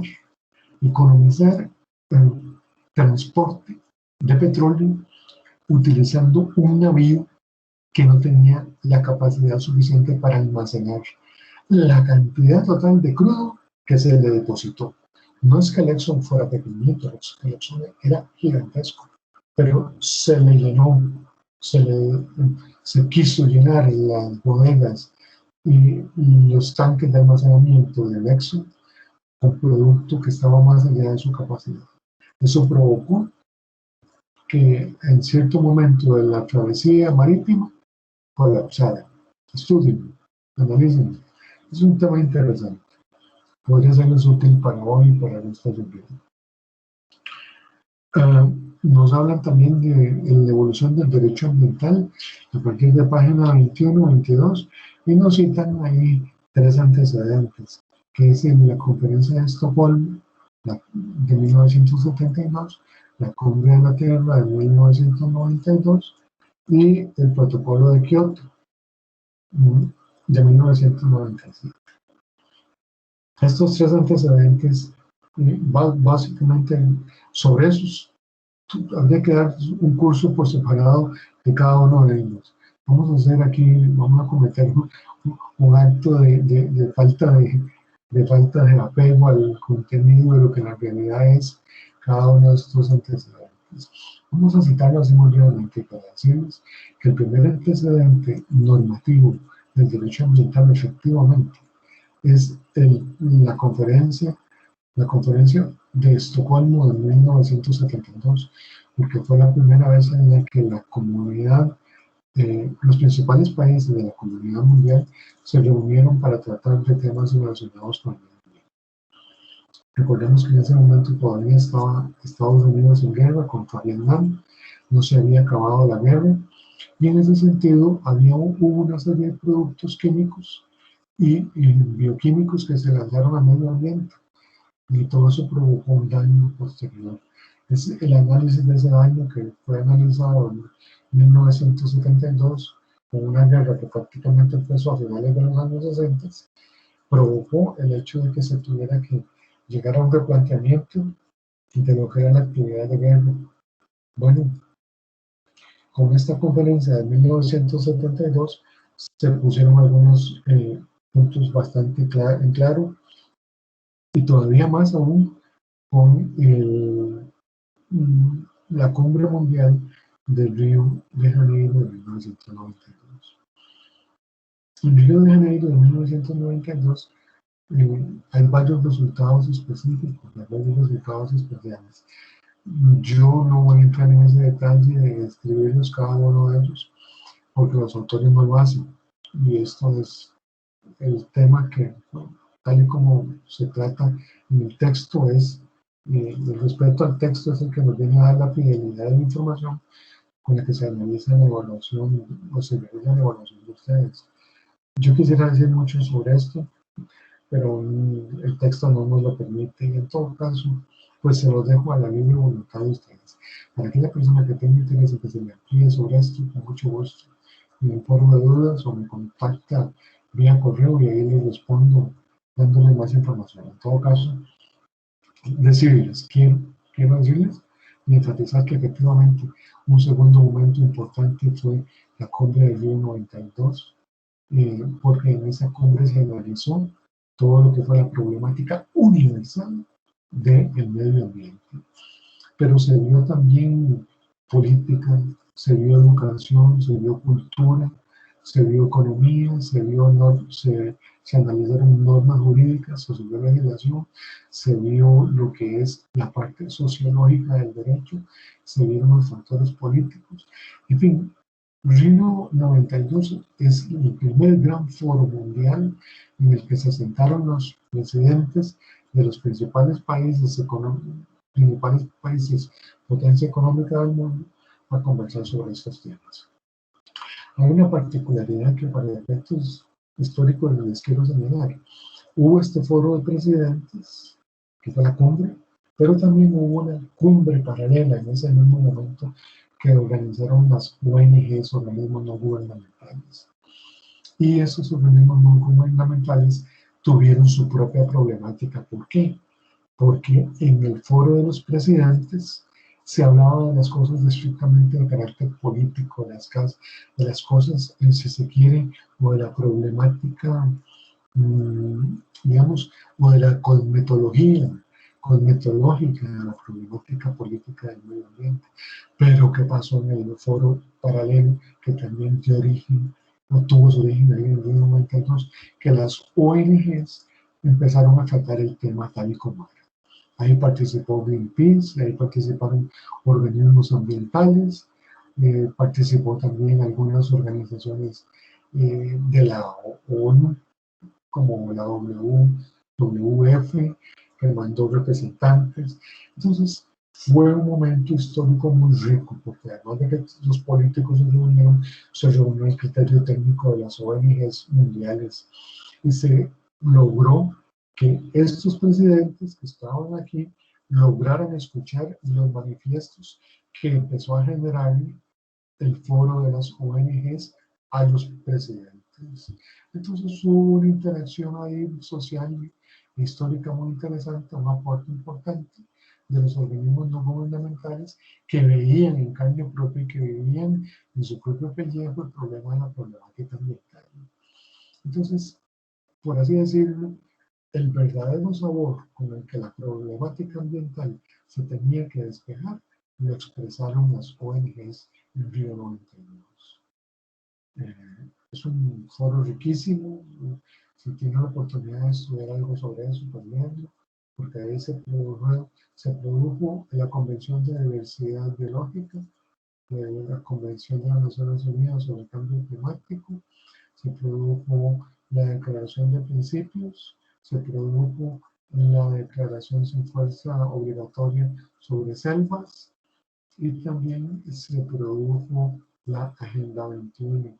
Fueron los 5 instrumentos que se produjeron en el día 92 y de todos ellos hubo una integración de criterios entre lo público, lo político y lo social y técnico representado por las ONGs. Entonces, es un foro importantísimo, tal vez el más importante a nivel histórico mundial. Y luego hubo un Río +5 de seguimiento, hubo un Río +10, hubo un Río +15 y hubo un Río +20. Así es como se llamaron esas conferencias, dándole seguimiento al Río 92. En cada una de ellas ustedes van a estudiar o pueden encontrar los diferentes aportes que las cumbres o que las reuniones de criterio técnico y político han venido dando a la problemática mundial. Hoy en día, ¿qué tenemos planteado? Tenemos planteado el acuerdo internacional de Naciones Unidas sobre el cambio climático que se firmó en París, o mejor conocido como los Acuerdos de París, del año 2015 y sus posteriores enmiendas del 2017. El Acuerdo de París básicamente lo que busca es reducir, a través de una serie de regulaciones técnicas específicas, lo que no logró el Protocolo de Kioto.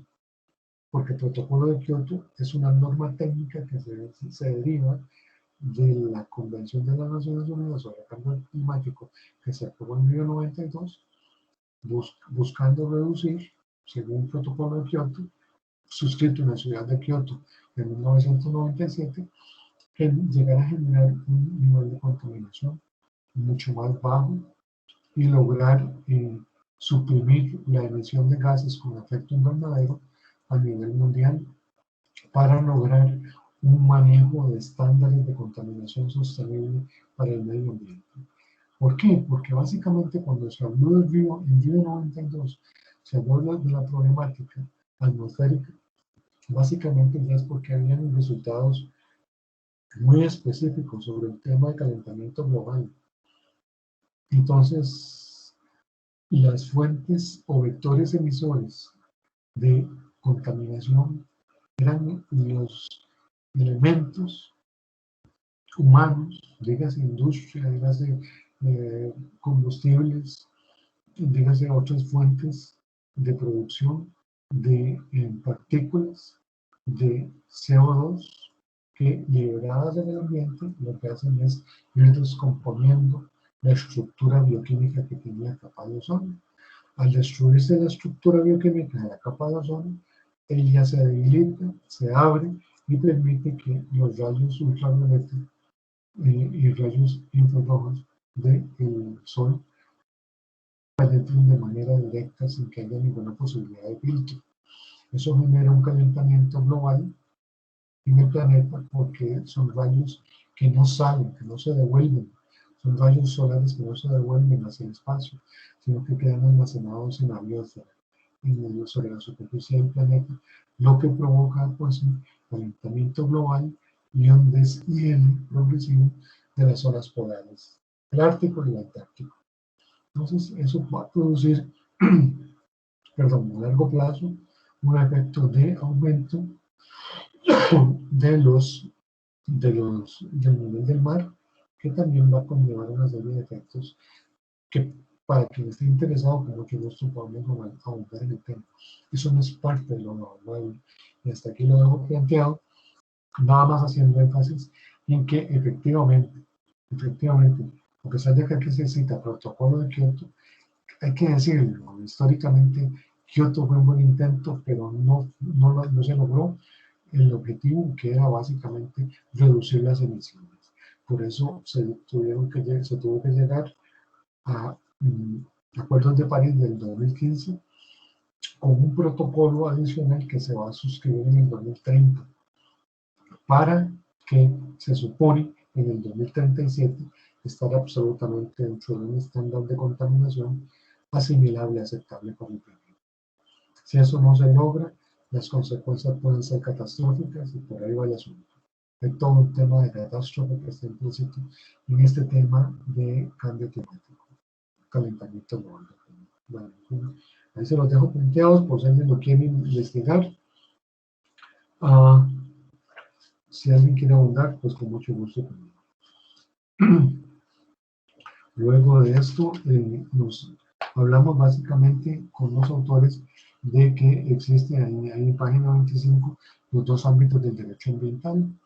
Uno que está orientado a la problemática de la contaminación y deterioro de las condiciones del medio, y otro orientado a la conservación de los recursos naturales. Conservación y deterioro, preservación y destrucción son los dos ámbitos en los que se están manejando, o se han ido manejando siempre de manera tradicional la problemática ambiental en el mundo.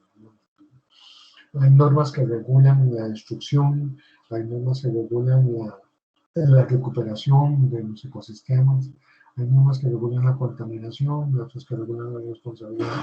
Pero en todo caso, estos dos ámbitos, el de la problemática de la contaminación y deterioro, y por otro lado, el de la conservación de los recursos naturales, son los dos temas que se ven prácticamente enfrentados a nivel jurídico y a nivel de tratamiento doctrinario del derecho ambiental. Hacerles ver que en página 25 ahí los autores citan erróneamente. El segundo error aquí importante que quería señalarles, citan la ley del ambiente, ley general del ambiente, y dicen ley 28.611. Quiero decirles que este texto está equivocado. Esta es una ley que sí se llama así, que existe, pero en Perú, no en Costa Rica. Esta no es una ley costarricense.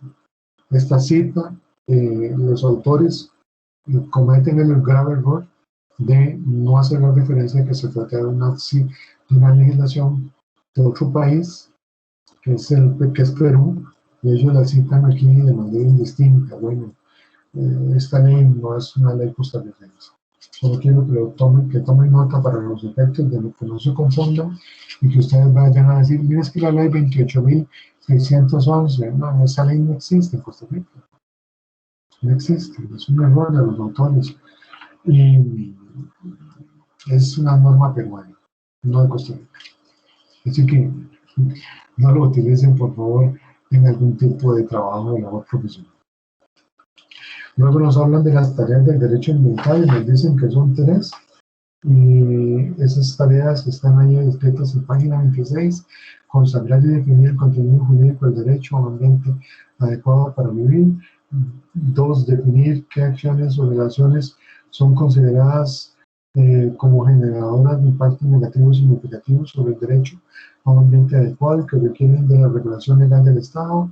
Y número 3, instituir y desarrollar los instrumentos jurídicos que permitirán alcanzar los objetivos de desempeño ambiental establecidos, incluyendo las sanciones jurídicas frente a acciones u omisiones que los distintos actores tomen. Entonces, esas son las principales tareas que ellos señalan. Ellos señalan aquí los autores como las tareas del derecho ambiental. Vamos a ver si a alguno de ustedes le interesa, pues podemos comentar algo más sobre esto en la próxima sesión o en el foro de dudas. Yo lo que les digo es que las tengan presentes por aquello de que haya alguna preguntilla en el examen relacionada con estas tareas. Que hemos visto que en otras ocasiones se ha logrado evaluar o ha sido parte de la evaluación que se considera en el examen. Luego nos hablan los autores de los principios del derecho ambiental y este también es otro tema enorme, gigantesco. Cada uno de estos principios daría origen prácticamente a una clase. Yo nada más les voy a citar el nombre de los principios, ustedes estudienlos y si alguien tiene algún elemento que considerar o que en el que quieren ahondar o que se les aclare algo, con mucho gusto, ahí me contactan. Pero según esto, los principios del derecho ambiental que recogen los autores aquí de ontología son el principio de solidaridad, el principio de regulación jurídica integral, el principio de transpersonalización de las normas jurídicas, el principio del ambiente como patrimonio común de los habitantes, perdón, el derecho a un ambiente sano y el deber de protegerlo. Con relación a este principio, yo lo que les recomiendo es que busquen el artículo 50 de la Constitución Política de Costa Rica, Constitución Política de la República de Costa Rica, y vean el artículo 50, porque es el que contiene en nuestro país, en nuestro medio, este principio y con mucho mayor desarrollo. Derecho a un ambiente sano y el deber de proteger. Luego, otro principio que es el deber del Estado de velar por la utilización racional del ambiente. El principio de quien contamina debe ser responsable, que es lo que les decía, quien contamina es el que paga. El daño ambiental como delito, el indubio pro natura, el respeto a la vida en todas sus formas, los elementos de biodiversidad como bienes meritorios, el respeto a la diversidad cultural y la equidad intra e intergeneracional. Esos son los principios que aquí se analizan. En total nos citan 13 principios. Y que algunos de estos 13 principios, pues, manéjenlos, compréndanlos, sepan dónde están ubicados, analicen su contenido por aquello que forme parte también. Y hemos visto que sí es un tema evaluable, ¿verdad? Entonces, el tip que yo les doy es, véanlo como un tema de examen. Estudienlo, léanlo, tratando de interiorizar y de comprender el contenido de cada uno de esos principios. Entramos a un tema 2. El tema 2 es el tema del turismo, ¿verdad? Derecho turístico, nos dicen ellos ahí en página 30. Y nos dan una serie de elementos ahí que tienen que ver con el concepto, que es, o los conceptos que desarrolla, según dice página 30, el licenciado Luis Albán Arias Sosa, que es el autor de este texto. Los autores lo que hacen es compilarlo, lo toman tal y como lo escribió don Luis Albán y lo transcriben en ontología. De esta transcripción que hacen ellos, resulta relevante. Entonces, el concepto de derecho turístico que aparece en página 31 Y al final de esa misma página 31 se dice que, jurídicamente hablando, el turismo es una actividad económica relativa al desplazamiento transitorio de individuos lejos de su entorno cotidiano y a la asistencia que se les brinda. Determinantes resultan entonces el traslado y la provisionalidad. Lo importante entonces es considerar que hay un concepto ahí de actividad turística, de turismo, y hay un concepto de que se deriva como de lo que es propiamente la práctica de la actividad turística, ¿verdad? Que es el desplazamiento del turista a un punto geográfico que no es su zona de residencia permanente y a la cantidad y calidad de servicios que esta persona turista debe recibir por parte de quienes ofertan esos servicios. Entonces, es un tema importante, importantísimo, como diría yo, para los efectos de nuestro curso y nuestra análisis. Luego también tenemos un concepto de turista, que ese concepto de turista, veámoslo como importante también, incluso para efectos de evaluación, y nos dice, es el sujeto que usa como destinatario final algún servicio de turismo. Según se examinó un alejado provisorio, tratándose de un consumidor específico que parte y exige la consiguiente responsabilidad. Es decir, lo que nos está diciendo es que el turista es la persona que exige la prestación de los servicios que están ofertados en el mercado y desde luego, pues obviamente, estas personas que ofertan esos servicios o oferentes devienen responsables ante la figura del turista por la calidad y contenido del servicio que reciben. Luego aquí también son importantísimos los deberes y los derechos que se le conceden al turista, porque eso es un esfuerzo por exteriorizar una lista de derechos del turista. Y dice, tiene derecho a la información, que debe ser clara, fidedigna, neutral e integral, y la calidad de esa información y del servicio que recibe, la calidad, poder gozar de la asistencia exactamente dispuesta, el derecho a la tranquilidad, la garantía de seguridad, intimidad en el disfrute, el derecho a obtener comprobantes, perdón, muy importante porque es el acceso a la documentación demostrativa de las condiciones establecidas y el derecho de queja. Ese derecho de queja que es la posibilidad para plantear reclamos. Eso es muy importante porque también no todo el mercado que oferta servicios turísticos y generalmente entrega lo que oferta. Sabido es, y lo tenemos claro, hay publicidad engañosa, ¿verdad? Que se ofertan en internet algunos precios, algunos paquetes, algunos servicios, y a la hora de las horas, pues no son en el contenido, calidad y precio que se ofertaron inicialmente.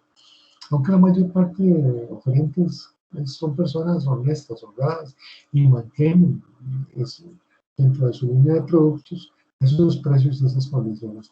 Pero los hay también quienes no son tan honrados, y en ese sentido el derecho de queja le permite al turista pues plantear un reclamo correspondiente. Y también hay deberes del turista, entre los que se citan la cancelación del precio, el suplir los documentos necesarios, la adopción de las indicaciones recibidas, y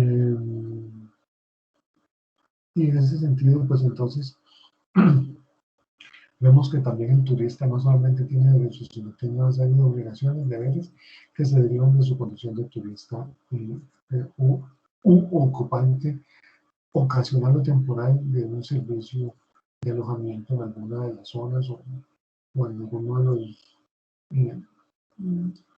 edificios o infraestructuras con las que se presta el servicio turístico.